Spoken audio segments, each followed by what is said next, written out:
চলা নাগে। আর এই দেখেন এরা মাসে টিকটক করে লাখ লাখ টাকা কামাই হরে না পারে এই পথই বেছে নিচ্ছে। এই মিয়া, টাকা পয়সাই কি সবকিছু? সম্মান একটা দামি জিনিস। এই দেখো তার উদাহরণ, 10 বার কান ধরে উঠবাস করালাম, আবার কি মুরগি ডাউনও দেওয়ালাম।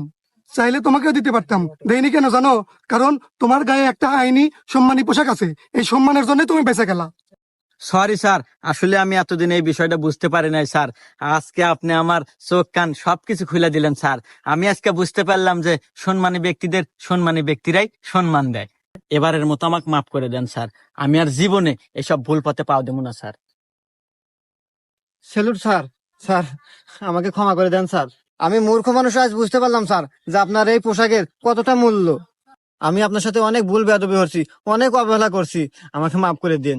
আর স্যার, আমার মতো মূর্খ মানুষকে আপনি বুঝা দিলেন যে সম্মানীয় ব্যক্তিদের সব জায়গায় সব পরিস্থিতিতে সম্মান সম্মান দেওয়া দেওয়া উচিত। উচিত।